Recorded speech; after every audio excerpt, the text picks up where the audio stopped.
Welcome to the channel. Final slaves. In 1891, a black boy of 12 years was sent to death row for a crime he did not commit. Yet within those prison walls, something impossible began to occur. Men who were dying started to heal. Wounds closed overnight.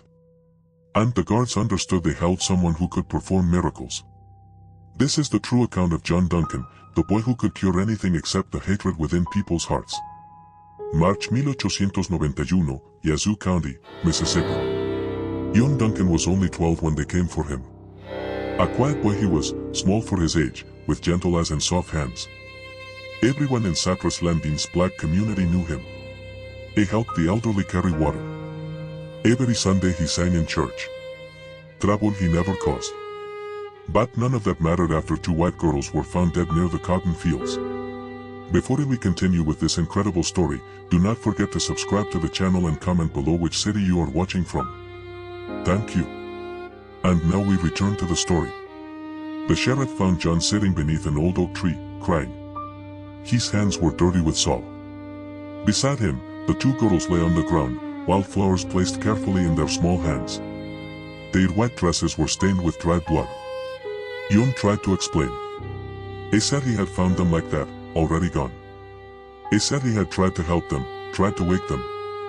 But Sheriff Morton did not want to hear it. He saw a black boy alone with two dead white girls. That was all he needed to see. They put chains on John's wrists and ankles. The chains were too big for him, made for grown men. They dragged on the ground as he walked. His mother screamed and begged, falling to her knees in the dirt. His father tried to step forward, but two deputies pushed him back hard. The whole community watched in silence as they loaded John into the back of a wagon. Nobody could do a thing. Nobody dared to try. The ride to Parchment Prison took 3 days. John sat in the back of that wagon, hands chained, staring at the sky. He did not understand what was happening. He kept thinking of the two girls, of how he had found them in the woods, of how he had knelt and tried to help. He had touched their faces, felt how cold they were. He had cried over them, and now everyone believed he killed them. The wagon rolled through small towns and past cotton fields stretching to the horizon. Weepy people would stop and stare as they passed. Some pointed, some spat. John heard the words they called him. Words he had heard before, but never understood the hate behind them until now. At night they would chain him to a tree while the sheriff and deputies made camp. John would lie on the hard ground, looking up at the stars, wondering if he would ever see his family again. On the second day they stopped at a small town to buy supplies. A crowd gathered around the wagon. Men in dirty work clothes. Women in long dresses. Children no older than John himself. They all wanted to see the boy who had killed the white girls. Someone threw a rock that hit John in the shoulder. Someone else threw rotten fruit. Sheriff Morton had to fire his gun in the air to make them back away, but John saw the hate in their eyes. He understood then that he was already dead. The hanging would be just a formality. When they arrived at Parchment, the guards looked surprised. They were expecting a man, not a child. The prison was a brutal place built to hold the worst criminals in Mississippi. It was a massive farm where prisoners worked the fields in chains, breaking their backs under the hot sun. The death row section was separate, a long building with small cells where men waited to hang.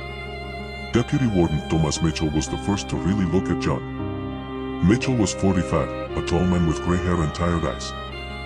He had worked at Parchment for 15 years and thought he had seen everything. But when they brought John Duncan into his office, still in chains, Mitchell felt something twist in his chest. This was a child. A scared, confused child who should be playing with friends, not sitting in chains, waiting to die. Mitchell read the charges slowly, hoping somehow they would change as he read them. Murder of two white girls, ages 9 and 7. The evidence was simple and damning. John was found with the bodies. His hands had blood on them. There were no other suspects. The trial had lasted less than 2 hours.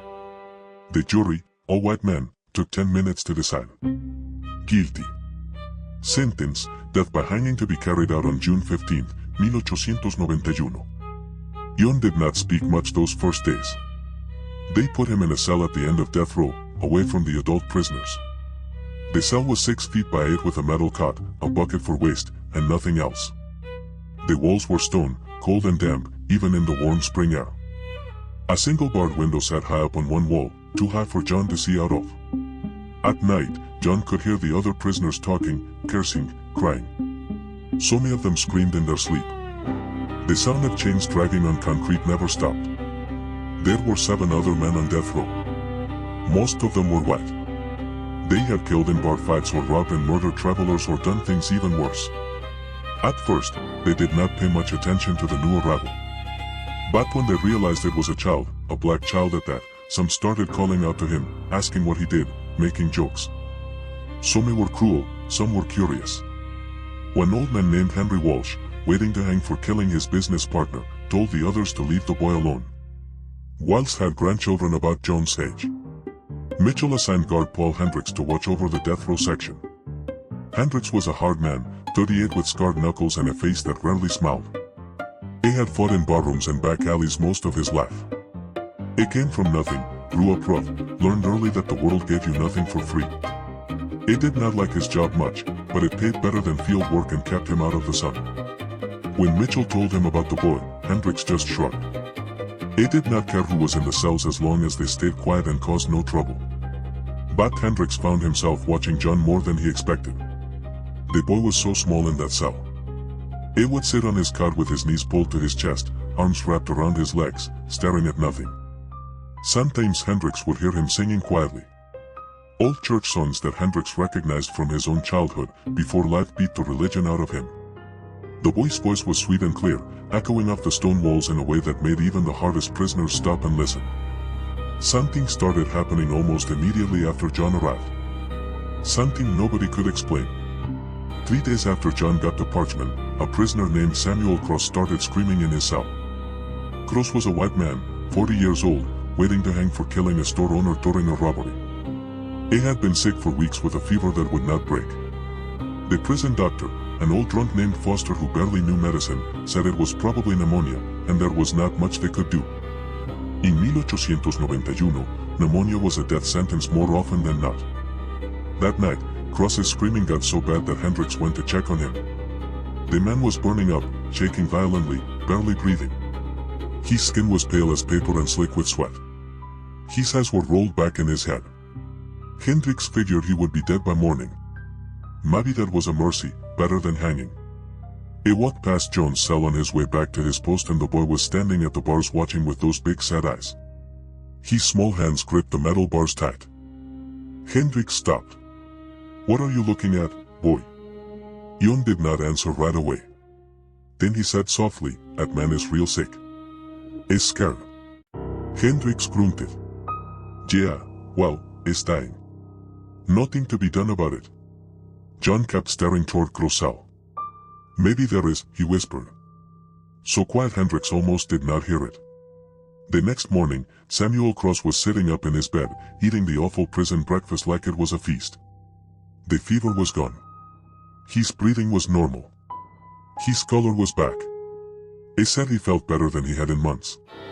Actually, he said he felt better than he had in years. The pain in his joints that had bothered him for a decade was gone. The constant headache he lived with had vanished. He felt strong and clear and new. The prison doctor came to examine him and could find nothing wrong. It was like the sickness had never existed. Foster scratched his head and muttered about miracles and checked Cross 3 more times to make sure. The other prisoners heard about it and talked among themselves. Some said Cross was faking, that he was never that sick to begin with. But Hendricks had seen him. The man had been dying. There was no question about it. Hendricks thought it was just luck.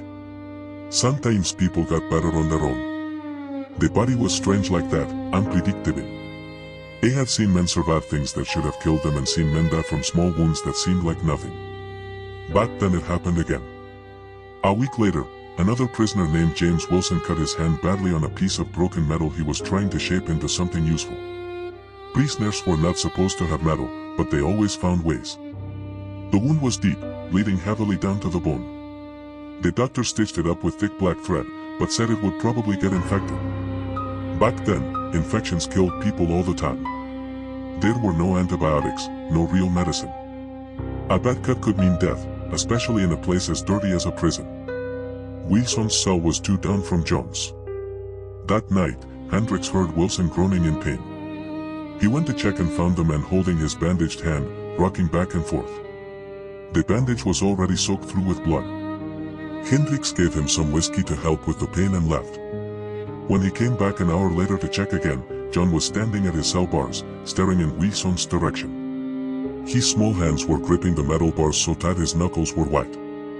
Sweat stood out on the boy's forehead, even though the night was cool. The next morning, Wilson unwrapped his bandage to change it. The wound was healed. Not healing, healed. The stitches were still there, but the skin around them was pink and new, like the cut had happened weeks ago instead of yesterday. Wilson showed everyone who would look, holding his hand up to the bars. The prison doctor examined it carefully and had no explanation.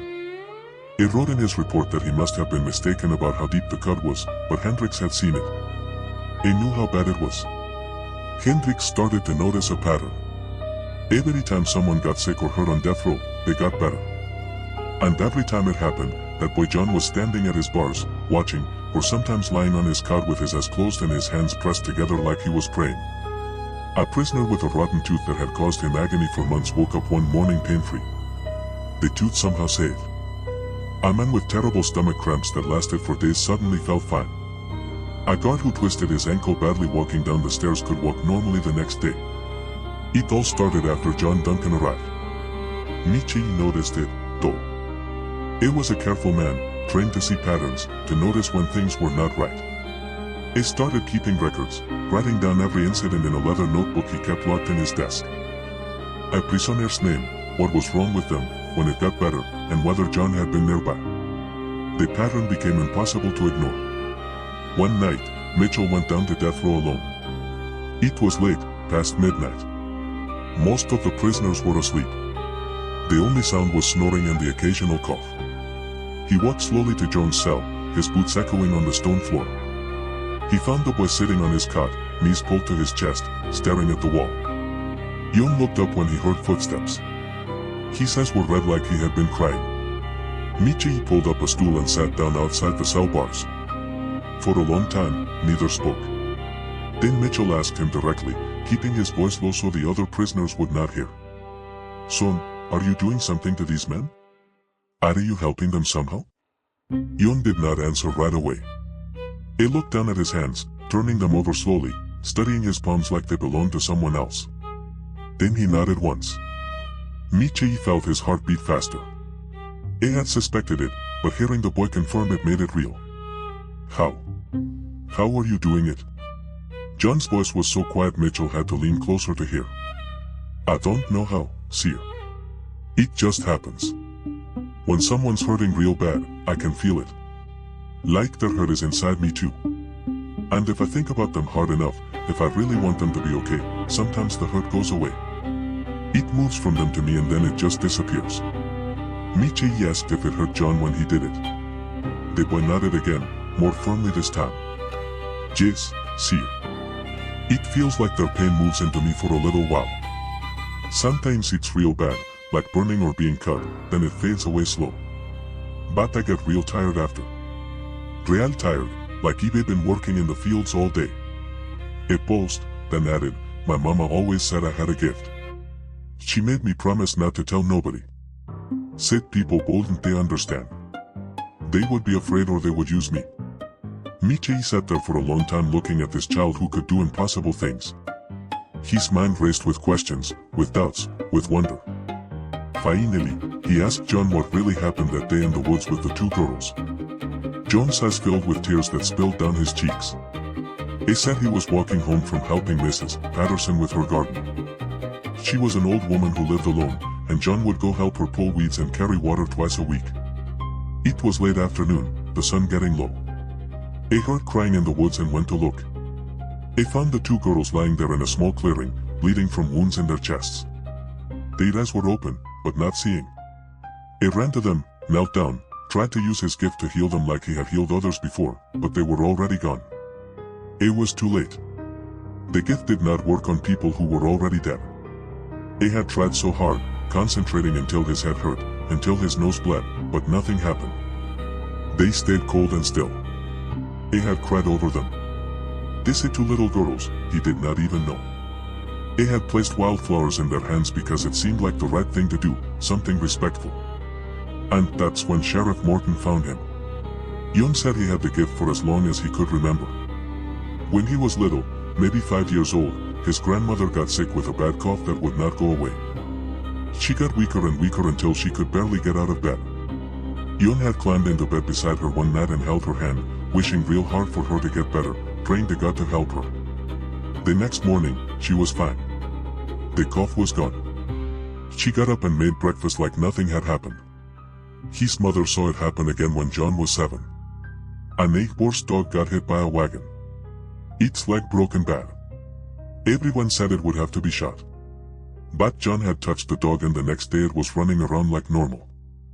After that, his mother sat him down and made him promise to keep it secret. She said people would not understand. They would think he was strange or dangerous, or worse, they would use him, work him like a mule until there was nothing left.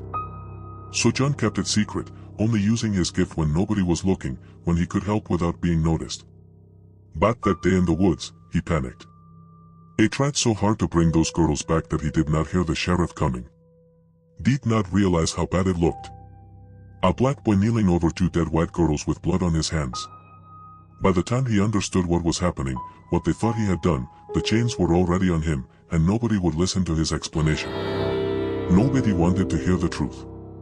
Michi believed him. He could not explain why exactly, but he did. Maybe it was because he had seen too much with his own eyes to deny it. Maybe it was because no child could lie that convincingly with that much pain in his voice. Or maybe it was just that Mitchell was tired of a world where a boy like this could be condemned to death for the color of his skin and some bad luck. Whatever the reason, he believed John Duncan was innocent. But believing the boy was innocent and proving it were two very different things. In Mississippi in 1891, a black child accused of killing white children had no chance. The courts did not care about evidence or truth or justice. They cared about keeping white people happy and keeping black people afraid. The system was built to work this way, designed from the ground up to destroy people like John Duncan.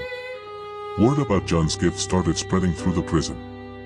At first, it was just whispers, prisoners talking quietly through the walls at night when the guards were not paying attention. But soon, everyone knew. The men on death row, the guards who worked the night shift, the prisoners and the general population who heard stories from the death row inmates during meals or work detail.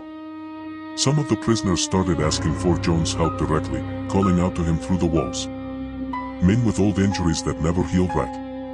Men with sicknesses the doctor could not fix or would not try to fix. Men who just heard all the time from years of hard labor and harder living. Hendricks told Mitchell they needed to stop it.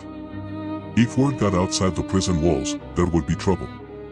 People would either think they were making it up, lying about miracles to make the prison look good, or worse, they would believe it and want to use the book. Rich people would come demanding healing for themselves and their families. Poor people would come begging. The church might get involved, calling John a saint or a demon, depending on who you asked. It would become a circus. Michi agreed, but he did not know how to stop something that happened without anyone planning it. It could not lock John away more than he already was. It could not stop people from getting sick or hurt. And he could not bring himself to tell John to stop helping people. Not when the boy seemed to need to do it, like it was the only thing that gave his life meaning. Then one of the other guards, a man named Robert Clay, came to Mitchell with an idea. Clay was different from most of the guards at Parchment. He was educated, had gone to college for 2 years before money ran out. He read books. He thought about things. He was quiet and serious. And the other guards thought he was strange. Clay said if John really had this gift, if he could really heal people, they should test it properly. Bring someone who was really sick, someone dying, and see if John could help. If he could, maybe they could use that to prove John was special. Maybe they could get him a new trial, get important people interested in his case. Maybe they could save his life. Michi did not like the idea. It felt wrong using a child's gift like that. It felt like they would be no better than the people his mother warned him about, the ones who would work him like a mule. But he also knew it might be John's only chance. The execution date was set for June 15th, just 3 months away now. Without something dramatic, something undeniable, something that would make people pay attention, John Duncan would hang. They would put a noose around the neck of a 12-year-old boy and drop him through a trapdoor, and that would be the end of it. They decided to bring in Clay's own father. Martin Clay was 68 years old and dying of cancer. The doctors had given up on him months ago. The tumor in his stomach was eating him alive from the inside. He could not eat solid food anymore. Could barely drink water without vomiting. The pain was so bad he spent most days in a chair by the window, too tired to even read the Bible that sat in his lap. His son, Robert, had watched him waste away, getting thinner and weaker, the life draining out of him day by day. The doctor said he had maybe a month left, probably less. Robert Clay asked his father if he would be willing to see the boy, to let John try to help him. Martin agreed without hesitation. He had nothing to lose. He was already dying. They brought Martin Clay to the prison on a Sunday morning in early May. It took two men to help him walk from the wagon to the warden's office. His skin had a yellow color to it. His eyes were sunken deep in his skull. He weighed maybe 90 pounds, all bones and loose skin. They put him carefully in a padded chair and brought John in. John looked at the old man and immediately his eyes got wet with tears. He could feel the pain radiating from Martin Clay like heat from a fire on a cold night. It was overwhelming, a constant burning agony that filled every part of the old man's body. Without being told what to do, without asking permission, John walked over slowly and placed his small hands on Martin's stomach, right where Robert said the tumor was. Martin gasped at the touch. He said later it felt like ice water and hot fire at the same time, spreading through his body from where the boy's hands rested. John closed his eyes tight. His hands started shaking. Sweat broke out on his forehead and ran down his face. His breathing became fast and shallow. Everyone in the room watched in complete silence. Michi stood by the door. Robert Clay stood behind his father's chair. Hendricks was there, though, along with two other guards who had come to see for themselves. Nobody moved. Nobody spoke. The only sound was the old man's breathing and a soft humming sound that seemed to come from John himself. After about 5 minutes that felt like 5 hours, John pulled his hands away suddenly and stumbled backward. Michi caught him before he fell. The boy was pale as milk, breathing hard, looking like he might pass out or throw up or both. Michi helped him to a chair and made him sit down. John's nose was bleeding, a thin line of red running over his lip. His hands were shaking so bad he could not hold them still. Martin Clay sat very still for a moment, his eyes wide. Then he took a deep breath, deeper than he had been able to breathe in months. He put his hand on his stomach, pressing gently where the tumor had been. The constant, terrible pain that had lived there for so long was gone. Used gone, like it had never existed. He looked at his son with tears running down his face. "Robert," he whispered, his voice stronger than it had been in weeks. "It don't hurt anymore, Robert. It don't hurt." Over the next week, Martin Clay got stronger. Not all at once, but steady and sure. He started eating again. A small amounts at first, then more. The yellow color left his skin. He could walk without help. He spent time in his garden again, something he thought he would never do. When his doctor examined him 2 weeks later, the man was speechless. He checked Martin 3 times, not believing what he was seeing. The tumor was smaller, much smaller. A month after that, when the doctor checked again, it was gone completely, vanished. The doctor called it a spontaneous remission, extremely rare, but medically documented in a few cases throughout history. But Martin Clay knew the truth. That boy had saved his life. That boy had given him back his future. Robert Clay became John's most devoted defender after that. He started gathering evidence with the determination of a lawyer building a case. He talked to people in Cypress Landing, John's home community. He found witnesses who remembered seeing John at Mrs. Patterson's house that afternoon. He found Mrs. Patterson herself, who confirmed that John had helped her in her garden and left just before the girls were killed. He discovered that the 2 girls had been seen with a white man earlier that day. A drifter who had been working odd jobs around the county. Several people remembered him because he was strange and unfriendly. Made people uncomfortable.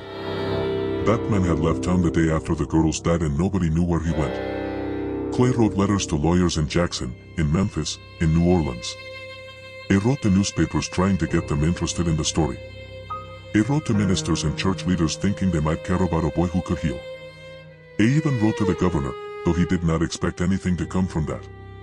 He used his own money, what little he had, to pay for a private investigator to try to track down the drifter. He did everything he could think of to build a case for John's innocence, to give him a chance, but the system did not want to listen. The local judge refused to reopen the case. He said the trial was fair and the verdict was final. The newspapers would not print stories defending a black boy accused of killing white children. Most of them would not even respond to Clay's letters. The few that did respond said it was not news or it was not appropriate or they did not have space. The lawyers Clay contacted said there was nothing they could do. The case was closed. Some were honest about it. Told him straight that even if John was innocent, even if he could perform miracles and heal the dead, it would not matter. The people wanted someone to hang for those dead girls. And John Duncan was who they had chosen. That was how justice worked in Mississippi. That was how it had always worked. As spring turned to summer, more people started coming to see John. Despite Mitchell's efforts to keep it quiet, guards brought family members who were sick. A few prisoners who were about to be released told their families about the boy. Word spread through the surrounding counties. Soon, Mitchell had to turn people away almost every day. People showed up at the prison gates asking to see the miracle book. Some offered money, some begged, some demanded, saying it was their right as taxpayers or Christians or human beings. It was becoming impossible to keep secret. Yon helped everyone he could. Everyone they brought to him. A woman with terrible arthritis who had not been able to use her hands in years. She came in crying from pain and left crying from joy, flexing her fingers that worked like new. A child with a twisted leg who had never walked without crutches learned to walk straight and strong. A man going blind from cataracts, who could barely see light and shadow, could suddenly see clearly, see his weave face for the first time in years. Every healing left John weaker, more tired, his small body taking on damage it was not meant to carry. But he never said no. He never refused. Michi noticed the boy was getting thinner, the dark circles under his eyes growing deeper and darker. Hendricks, the hard guard who never cared about much, who had spent his life looking out for himself and nobody else, started bringing John extra food, bread from his own table, an apple or piece of chicken saved from his dinner. He would sit outside the cell at night long after his shift ended, and talk to the boy. At first, John did not talk much, just listened while Hendricks told stories about his life, about growing up poor and mean, about all the stupid things he had done. But slowly, John started opening up, though. He told Hendricks about his life before all this happened, about his parents, his father who worked at the mill and his mother who took him washing. About his little sister Ruby who was only 7 and liked to sing. About going fishing in the creek with his father on Sunday afternoons, the water cool and clear and full of small fish that flashed silver in the sun. About helping his mother hang laundry and listening to her hum old songs. About playing with other children, running through the woods, climbing trees, normal things that seemed like they happened 100 years ago instead of just a few months. Yon told him about church, how he loved the singing most of all, how the whole community would gather on Sunday mornings in the small wooden church that smelled like pine and old hymn books. How the music would rise up and fill the space, all those voices joining together. And for a while, everything felt right and good and safe. He said he missed that most, the singing, the feeling of being part of something bigger than himself. One night, Hendricks asked John why he kept helping people when it hurt him so much, when it made him so tired and weak. John thought about it for a long time, sitting there in his cell with his knees pulled up. Then he said it was because he could, because God or nature or something gave him this gift. And if he did not use it to help people, what was the point? What was the point of having it at all? He said being able to take away Someone's pain, even for a little while, even if it cost him something, was worth it. It made him feel like his life mattered, like he was here for a reason. Hendricks, who had spent his whole life being hard and not caring about anyone, who had built walls around his heart so high nothing could get through, felt something break inside him when John said that. This child, this tiny 12-year-old boy who had been wrongly accused and imprisoned and sentenced to death, who had every reason to be angry and bitter and hateful, had more goodness in his small body than Hendricks had in his entire life. And they were going to kill him. They were going to put a rope around his neck and drop him through a floor and kill him for something he did not do. Hune came hot and heavy. The Mississippi summer settled over Parchman like a wet blanket.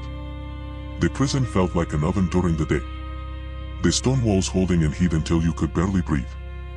At night, it barely cooled down. Used went from unbearable to merely miserable. The prisoners suffered. The guards suffered. Everyone suffered except maybe the mosquitoes that came in clouds from the swamps. John's execution was scheduled for June 15th at dawn. As the date got closer, Mitchell became desperate. He worked less and less. Spent more and more time in his office writing letters, sending telegrams, trying everything he could think of to save this boy's life. He sent telegrams to the governor, to state representatives, to anyone with power or influence. He tried to get church leaders involved, thinking they might care about justice or mercy. He contacted newspapers in other states, hoping they would see the story as worth printing. He even considered helping John escape, though he knew that was impossible. A black child on the run in Mississippi would not last a day. They would find him and probably kill him on the spot, and that would be that. At least now John was alive. At least he had a few more days. Robert Clay was at the prison almost every day now. He had left his job to focus on saving John full-time. His wife thought he was crazy, spending their savings on a lost cause, but she did not try to stop him. Clay's father, Martin, came with him sometimes, still strong and healthy, living proof of what John could do. They would sit with John, talk to him, try to keep his spirits up. But even they could see the boy was fading. The healings were taking more and more out of him. He was so thin now his bones showed through his skin. His head seemed too large for his face. The night before the execution, something happened that changed everything. One of the guards, a young man named Billy Porter, was working the night shift. Porter was only 22, new to the job, still trying to prove himself to the older guards. He was walking past the cells around midnight, checking on the prisoners like he was supposed to, when he heard a sound from the direction of the warden's office. It was late, way past midnight, and nobody should have been there. The warden had gone home hours ago. Mitchell usually left by 10. Porter went to investigate, his hand on the club at his belt. He walked slowly down the corridor toward the office, listening. He heard voices, angry and raised. He could not make out the words, but he could hear the emotion. When he got to the office door, which was slightly open, he peeked through. Inside, he saw Deputy Warden Mitchell sitting at his desk. Standing in front of the desk was Robert Clay, and he was holding a gun. Porter froze, not sure what to do. He heard Clay shouting at Mitchell, saying he had to help John escape, that it was the only way. Mitchell was shaking his head, saying it was impossible. They would both hang for it and John would not get 10 miles before they caught him. Clay was crying, waving the gun around. He said he did not care anymore, that he could not stand by and watch them kill an innocent child, that he would rather die trying to save him than live knowing he did not try. Porter should have gone for help. That's what he was trained to do. But he was young and scared and did not know what to do. He stood there frozen, watching through the crack in the door. He saw Clay and Mitchell arguing, saw Mitchell stand up and try to reach for the gun. They struggled and then the gun went off. The sound was impossibly loud in the small office. Mitchell fell back into his chair, blood spreading across his chest. Clay stood there staring at the gun in his hand like he could not believe what just happened. Then he dropped it and ran, pushing past Porter in the doorway and disappearing into the night. Porter stood there for a few seconds in shock. Then he started shouting for help. Guards came running from all directions. They found Mitchell slumped over his desk, bleeding badly. He had been shot once in the chest just left of center. The blood was dark and coming fast. Porter tried to explain what happened, the words tumbling out. Someone ran to get the prison doctor. Someone else organized a search party to find Clay. But everyone could see Mitchell was in bad shape. Real bad. They brought Mitchell down to the prison doctor's office. 4 men carrying him as gently as they could. The doctor, old Foster, with his shaking hands and whiskey breath, took one look at the wound and shook his head. The bullet had gone through Mitchell's lung. He was drowning in his own blood, choking on it. His breathing was wet and rattling. His skin was turning gray. Foster said there was nothing he could do. Mitchell would be dead within the hour, maybe less. The nearest real hospital was 2 days away by horse and wagon. There was no time. There was nothing anyone could do. Hendricks stood there watching his boss and friend dying, blood bubbling from his lips with each shallow breath. And suddenly he knew what had to be done. He did not think about it, did not plan it, just acted. He ran down the death row, his boots pounding on the stone floor. He grabbed the keys from the wall and unlocked John's cell. John was awake, sitting on his cot, looking scared. He had heard the gunshot, heard the shouting. Hendricks grabbed the boy's arm and pulled him up. "Come with me now." John did not ask questions, just followed as Hendricks dragged him through the corridors back to the doctor's office. The other guards tried to stop them, asking what Hendricks was doing, but he pushed through them. He did not care anymore about rules or consequences. He had spent his whole life following rules, and where had it got him? Nowhere good. He brought John into the room where Mitchell lay dying. Mitchell's eyes were half closed, his breathing rattling and wet with blood. There was so much blood on his shirt, on the table, on the floor. Hendricks practically threw John toward the table. "Help him," Hendricks said, his voice breaking. "Please, son, he's a good man. He tried to help you. He's been trying to save you. Please." John looked at the dying man, and his eyes went wide. He could feel the damage inside Mitchell's body, could feel the torn lung and the blood filling up his chest and the heart struggling to keep beating. It was bad, worse than anything he had tried to heal before. But he did not hesitate. He climbed up on a stool so he could reach better and placed both his small hands over the wound on Mitchell's chest. Blood soaked through his fingers, warm and sticky. He closed his eyes and concentrated harder than he ever had before. Everyone in the room watched in silence as the boy's hands began to glow with a soft blue light. At first, it was so faint they thought they were imagining it, that it was just the lamplight playing tricks. But it got brighter, pulsing in rhythm with Mitchell's failing heartbeat. The light grew and grew, casting strange shadows on the walls, turning everything in the room blue and cold and beautiful. John started to shake violently. His nose began to bleed, thin lines of red running down over his lips and chin. He made a sound deep in his throat, half cry and half moan. But he did not stop.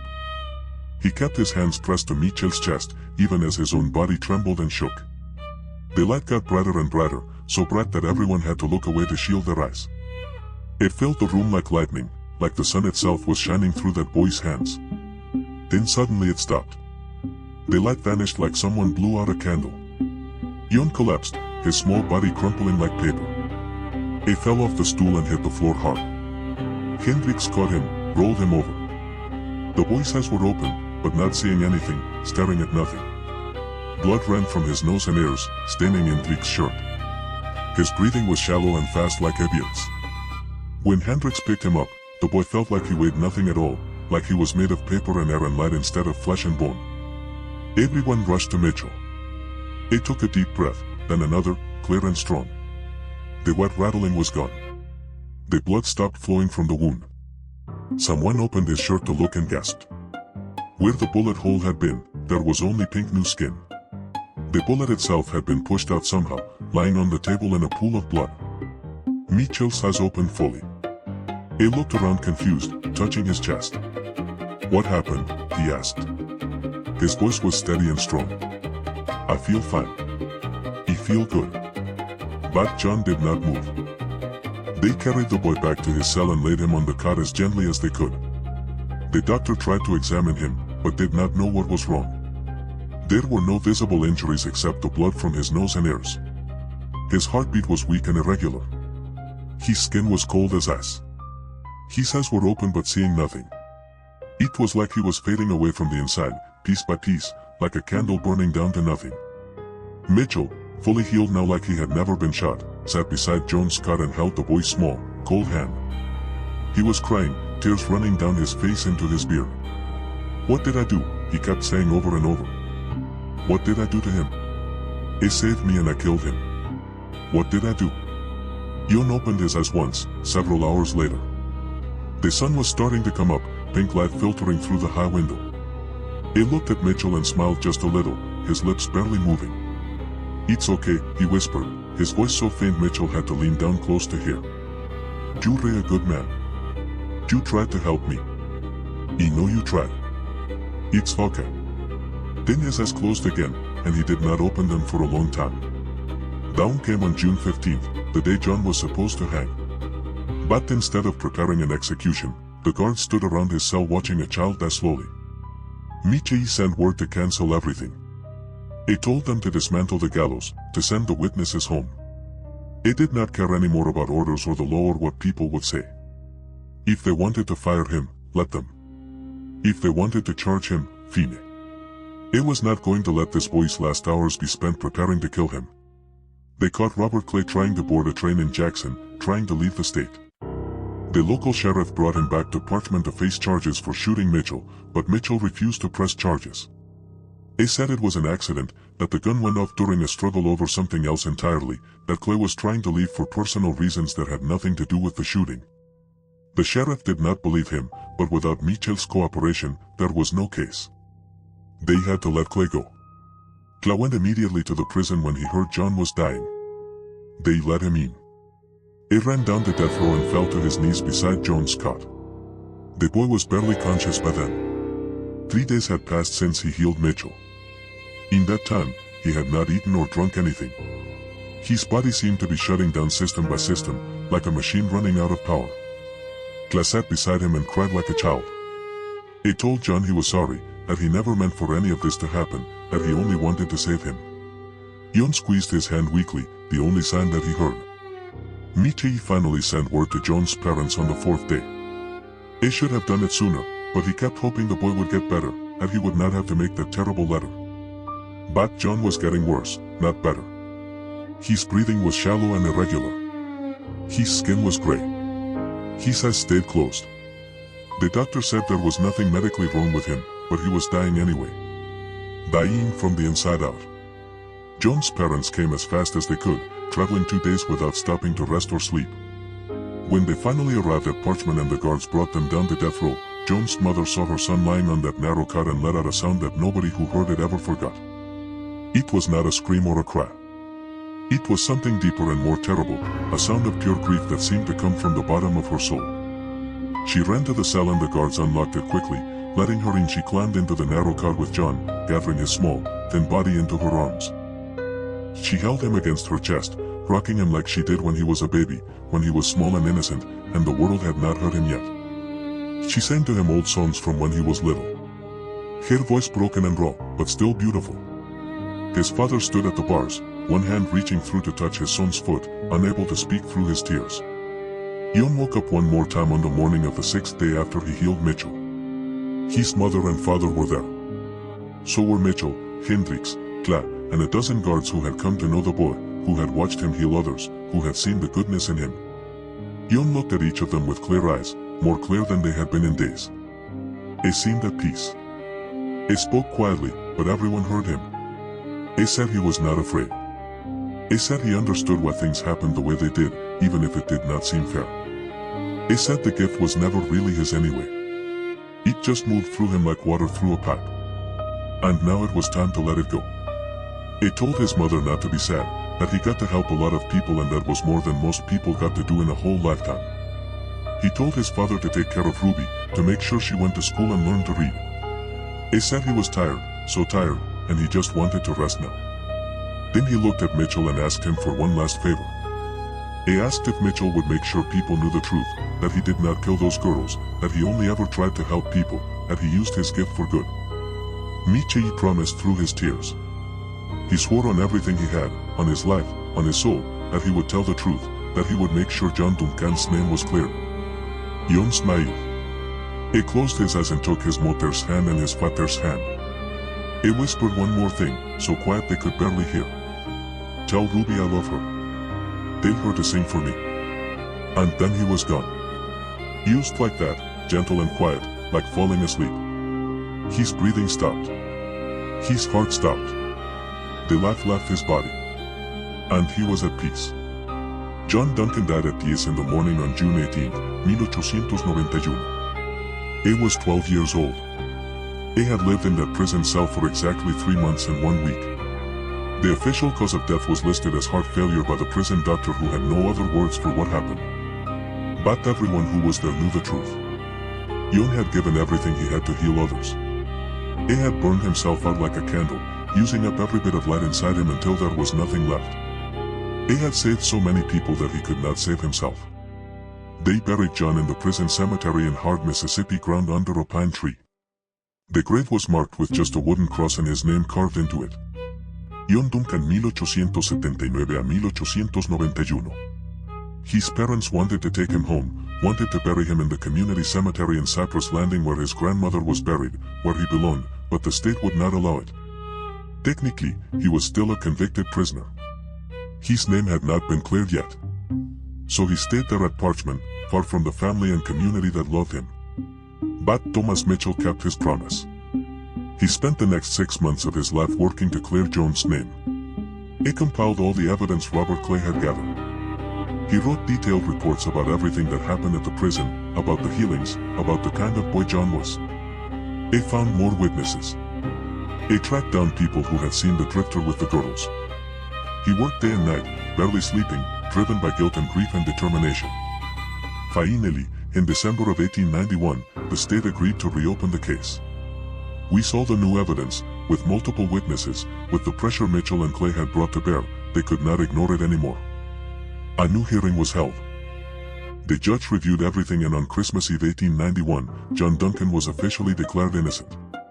His conviction was overturned. The state admitted quietly and without much fanfare that they had executed the wrong person. Well, they had not executed him, but they had killed him just the same. The real killer was never found. Some old folks in Cypress Landing said years later that a drifter named Samuel Pruitt confessed on his deathbed in Texas to killing 2 girls in Mississippi back in 1891. But by then it did not matter much. The damage was done. John was dead. His family was destroyed. Nothing could bring him back or undo what happened. Word spread about what John could do and what happened to him. Newspapers finally picked up the story after his death. Once it was safe, once it could not help him anymore. At first, people did not believe it. They said it was superstition or lies or exaggeration. But too many people had been healed. Though many witnesses had seen impossible things. Martin Clay lived another 22 years, healthy and strong, telling everyone who would listen about the boy who saved his life. He died in 1913 at age 90, having outlived most of his own children. And his last words were about John Duncan. Thomas Mitchell left Parchman Prison in 1892. He could not work there anymore, could not walk those halls without seeing John's face, without hearing his quiet voice singing hymns in the night. He spent the rest of his life working for prison reform, trying to change a system that would condemn a child to death based on nothing but skin color and bad luck. He gave speeches, wrote articles, lobbied legislators. He became known as a voice for justice, though he always said he was just trying to make up for his failure to save one boy. He died in 1935 at age 79. And they say his last words were an apology to John Duncan. Paul Hendricks left Parchman, though, a few months after Mitchell. He moved north to Ohio, as far from Mississippi as he could get while staying in the country. He became a different kind of man there, softer, kinder, more patient. He volunteered at a children's hospital, reading to sick kids, bringing them toys. He never married, never had children of his own. People who knew him in Ohio would have been shocked to learn about his past, about the hard, mean man he used to be. He died in 1921, and in his will he left everything he had to organizations that helped sick children. It was not much money, but it was everything he had. Robert Clay never forgave himself for what happened to Mitchell and indirectly to John. He fell into depression after John's death, barely able to function. His wife left him, taking their children, unable to watch him destroy himself. He lost his job, then his house. He ended up living in a boarding house, doing odd jobs to survive, but he kept John's memory alive. He wrote a book about him, published in 1895, called The Healing Boy of Parchman. It did not sell many copies, but the people who read it were moved by it. Clay died in 1903, probably from drinking too much alone in that boarding house. They found John's photograph on his bedside table. John's mother died 3 years after her son in 1894. People said it was pneumonia, but everyone knew it was really a broken heart. She never smiled again after John died. She stopped singing. She stopped going to church. She just faded away slowly until there was nothing left. John's father lived longer but was never the same. He became quiet and distant, working at the mill but not really living. He died in 1906. Ruby, John's little sister, grew up and moved north to Chicago. She became a teacher, married a good man, had children of her own. She named her first son John, and she told him stories about his uncle who could work miracles. When Ruby died in 1957 at age 73, she was buried with a photograph of her brother that she had carried with her whole life.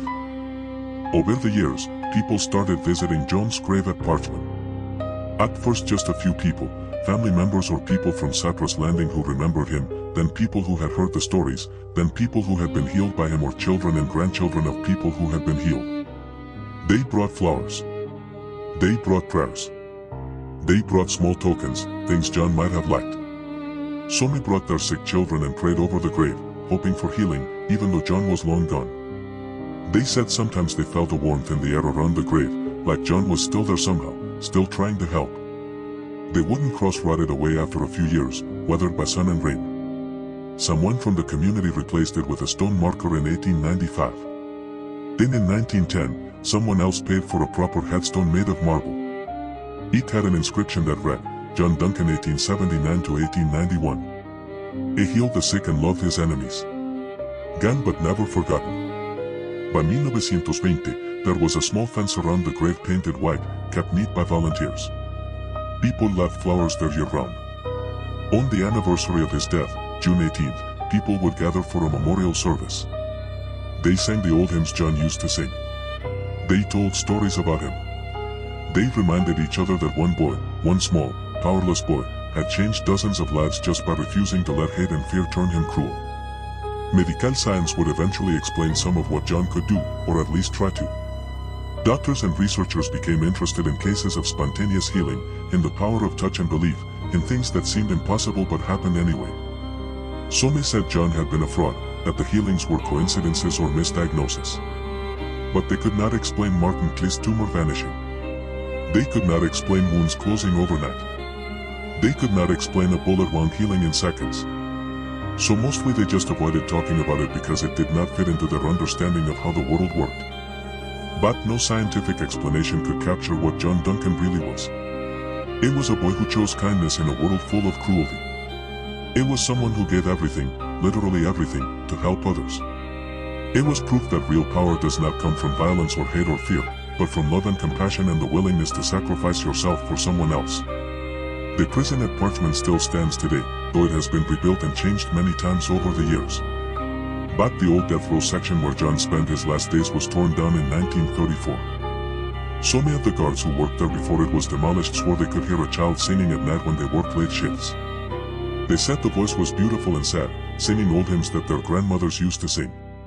They said the sound made them feel peaceful, like someone was telling them everything would be okay, that there was something beyond this hard world, something better waiting. Thomas Mitchell lived until 1935, long enough to see some of the changes he fought for.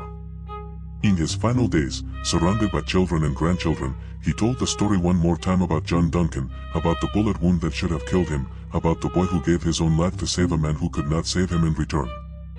He said it was the greatest gift anyone ever gave him, and the greatest shame he ever carried. He said if he could go back and change things, he would have broken John out of that prison, even if it meant hanging for it.